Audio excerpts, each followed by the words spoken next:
शिक्षक क्या कुछ इनका मांग है कि बिना शर्त राज्य कर्मी का दर्जा दिया? देखिए, ये केवल शिक्षक नहीं है, ये हमारे मतदाता भी हैं। ये हमें विधायक बनाते हैं, हम विधायक बनते हैं और अपनी बात को सदन में रखते हैं। तो निश्चित रूप से ये हमारे वोटर भी हैं और शिक्षक भी हैं। दोनों हिसाब से इनका हक बनता है और इनका मांग जायज़ है। इनका ऐच्छिक स्थानांतरण का मुद्दा हो, जो भी विषय है इनका, ये जायज़ है। और इस मामले में भारतीय जनता पार्टी परिवार निश्चित रूप से इनके साथ है। हमारे प्रदेश अध्यक्ष सम्राट चौधरी जी जो डिप्टी सीएम है, हम लोगों ने आंदोलन भी किया भारतीय जनता पार्टी की तरफ जी। आप लोगों ने लाठी भी खाई थी? हम लोग लाठी नहीं खा पाए, लाठी हमारे नेता खाए थे, कई नेता खाए थे, लेकिन जिसने भी खाया हम लोगों ने इन लोगों के पक्ष में कदम बढ़ाया था। उस समय हम विपक्ष में थे, आज हम सरकार में हैं। तो निश्चित रूप से हमारा जिम्मेवारी बनता है, हम लोग का दायित्व बनता है कि इनके मांग को लागू कराने में हर संभव प्रयास करें। सम्राट चौधरी जी ने शिक्षक संघ के नेताओं के साथ बैठक भी किया था, क्योंकि सेशन का दौर चल रहा है, समय का अभाव है माननीय नेतागण के पास।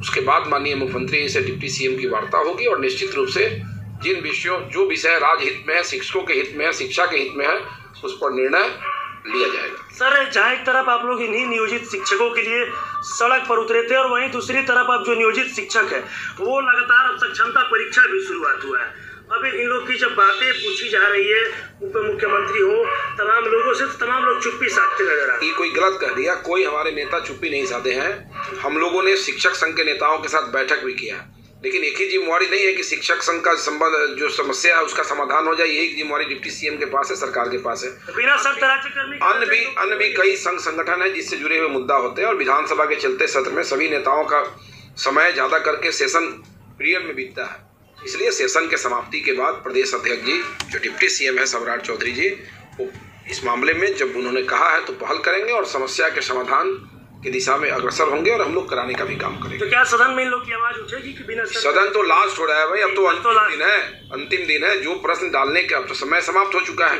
आज अंतिम दिन है, तो जो उठने के लायक अगर होगा तो उठाया जाएगा। लेकिन जब ऑलरेडी हमारे डिप्टी सीएम इस मामले में पहल कर रहे हैं तो सदन में प्रश्न उठे नहीं उठे ये कोई विषय नहीं है, चूंकि अंतिम दिन है, नहीं उठ सकता है प्रश्न। 2 दिन पहले आज अंतिम नहीं है, 1 तारीख को अंतिम है, लेकिन नियम है कि 2 दिन पहले बहुत सा प्रश्न, याचिका, निवेदन ये सब देना बंद हो जाता है। तो हम लोग प्रयास करेंगे, अगर ध्यानाकर्षण में आता है तो हम लाएंगे, सरकार के संज्ञान में भी लाएंगे। और हमारे डिप्टी सीएम सम्राट चौधरी जी ने शिक्षक संघ के नेताओं से वार्ता किया है और आप आश्वस्त रहें कि शिक्षकों के हित में जो भी मामला होगा शिक्षा के हित में, उस पर राज्य सरकार का उचित निर्णय सामने आएगा। क्या कुछ कहिएगा, ज्ञापन देने पहुंचे थे, ये बताइए। माननीय हमारे क्षेत्रीय विधायक है और शिक्षकों के लिए आवाज़ उठाते रहे हैं। मेरा विश्वास है कि सरकार एनडीए की है और एनडीए ही हमारा समाधान करेंगे।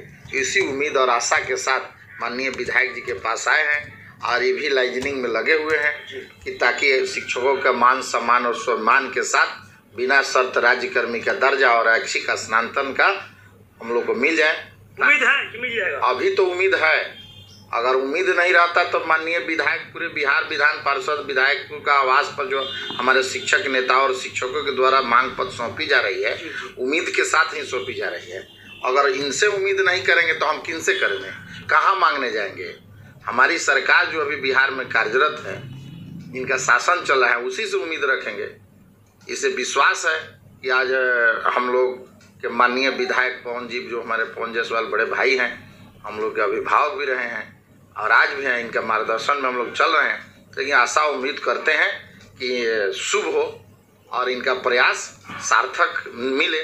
इसी उम्मीद के साथ मैं प्रमोद कुमार यादव, मैं पूरे बिहार के तमाम शिक्षकों से अपील करते हैं, धैर्य बनाए रखें, सफलता जरूर मिलेगी। अब देखिए, मेरे साथ शिक्षक संघ के नेता केशव जी भी हैं, जो कि अपने क्षेत्रीय विधायक पवन जायसवाल जी से मुलाकात करने गए थे। क्या कुछ बातें हुई, आप लोग ज्ञापन सौंपने आए थे? देखिए, आज हम लोग बिहार के जितने शिक्षक हैं सभी अपने अपने विधायक जी के यहाँ जा करके उनके आवास का घेराव करते हुए उनको ज्ञापन हम लोग सौंपे हैं कि हम लोग का जो मांग है, अभी हमको जो सभी जगह से न्यूज मिल रहा है कि 99% विधायक विधान पार्षद द्वारा हम लोग के मांग का समर्थन किया जा रहा है, चाहे वो भाजपा के विधायक हो, जदयू के हो, राजद के हो, सभी लोगों द्वारा। तो इसीलिए हम लोग आज इनके यहाँ भी सौंपे हैं। इन्होंने भी आश्वासन दिया है कि हम आप लोग के साथ हैं।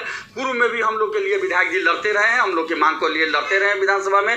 आज पुनः गए हैं, ध्यानाकर्षण प्रस्ताव में निश्चित रूप से उसको डालेंगे और इस पर सरकार की जवाब आएगी। अब पूरी उम्मीद है कि हम लोग के समस्या का जो है उसको समाधान करने के लिए, क्योंकि ये लोग धरती से जुड़े हुए नेता हैं, ये लोग जानते हैं कि क्या समस्या है, क्षेत्र में घूमते हैं, क्षेत्र में रहते हैं, तो हम लोग इस समस्या से लगातार रूबरू होते रहते हैं। तो इसीलिए हम लोगों ने विधायक जी को अपना समस्या बताने का काम किया ताकि जल्द से जल्द वहाँ जाए और अब तो इनकी सरकार है, ये समाधान कराए। अच्छा केशव जी, काफी लंबे समय से आप लोग संघर्ष कर, आप लोगों पर लाठियां भी चलाई गई थी, अब क्या लगता है विधायक के पास मिलने आए थे, ये लोग सरकार में है, सक्षमता परीक्षा भी स्टार्ट हो गया है, तो क्या लगता है कि आप लोग की जो मांग है बिना शर्त राज्य कर्मी का दर्जा, क्या लगता है विधायक जी दिला पाएंगे? देखिए, विधायक जी एक माध्यम है हम लोग के। विधायक जी जनता के प्रवक्ता होते हैं, उनका काम है तमाम जनता की आवाज को विधानसभा में उठाना, सरकार तक पहुंचाना, निर्णय लेना सरकार का काम है और निश्चित रूप से प्रजातंत्र में लोक कल्याणकारी सरकार होती है। तो हमको पूरा विश्वास है कि जब सत्ताधारी दल के विधायक लोग वहां आवाज उठाएंगे, जब बात रखेंगे, तो निश्चित रूप से वो लोग समझेगा कि नहीं ये उचित चीज है और उचित है भी। तो हम लोग के समस्या सबसे पहला मांग है बिना शर्त राजकर्मी का दर्जा, दूसरा मांग है ऐच्छिक स्थानांतरण, तीसरा मांग है सेवा की निरंतरता। ये जो मुख्य मांगे हैं, जो सरकार की छटनी नीति है, इस छटनी को रोकते हुए इनको पूरा करें और इन्होंने आश्वस्त किया है कि हम आप लोग के लिए, आप लोग के वकील बन करके लड़ेंगे विधानसभा में और निश्चित रूप से लड़ेंगे और हमें पूरा विश्वास है हम लोग की मांगे पूरी। बातें अगर नहीं मानी जाए तो आगे की रणनीति क्या होगी? आंदोलन, प्रजातंत्र में ये को कामे है, आगे आंदोलन जाएगा। बिल्कुल, सरकार मानेगी तो मानेगी, नहीं मानेगी तो आर या पार। अभी लोकसभा में औकात दिखाएंगे, फिर विधानसभा में दिखाएंगे, रोड पर भी दिखाएंगे, हम रोड पर भी लड़ रहे हैं, कोर्ट में भी लड़ रहे हैं। लड़ाई हमारा अनवरत जारी है और जारी रहेगा। क्या कुछ कहिएगा, क्या उम्मीद है ये बताइए। जी, हमको पूरी उम्मीद है कि हमारे जो जनप्रतिनिधि है, हमारी महती मांग जो राजकर्मी का दर्जा है, वो हम लोग का माध्यम बनेंगे और मैंने ध्यानाकर्षण के माध्यम से हम लोग का सरकार के पास अपना पक्ष रखेंगे और हमें विश्वास है कि हमको राजकर्मी का दर्जा, बिना शर्त राजकर्मी का दर्जा मिलना चाहिए। कितना उम्मीद है सर, ये बताइए कितना उम्मीद है? विधायक जी से हम लोग को बहुत उम्मीद है, इनके द्वारा यह हम लोग को आश्वासन दिया गया है कि हम आज ध्यानाकर्षण में इस सवाल को उठाने का विधायक आश्वासन से हो जाएगा। उम्मीद पे ही दुनिया चलती है और हम लोग को बीजेपी सरकार से बहुत उम्मीद है, इसलिए उम्मीद है कि इनके द्वारा हमारे लिए आंदोलन भी किया गया था और इनका एक नेता जहानाबाद का हमारे लिए शहीद भी हुए थे। तो दोस्तों, आपने स्पष्ट रूप से सुना है यहाँ पे कि एनडीए के विधायक ने स्पष्ट रूप से कहा है कि उप मुख्यमंत्री के साथ वार्ता संपन्न हो गई है और जल्द से जल्द नियोजित शिक्षकों को राज्यकर्मी दर्जा, ऐच्छिक स्थानांतरण, तमाम मुद्दों पे जो है वो बातचीत की जाएगी। तो अब उम्मीद और आशा लगाया जा रहा है कि नियोजित शिक्षकों को बहुत अच्छी जो है अपडेट अब मिलने वाली है और उनको बहुत ही अच्छी खबर मिलने वाली है। दोस्तों, इस वीडियो में इतना ही, धन्यवाद, जय हिंद।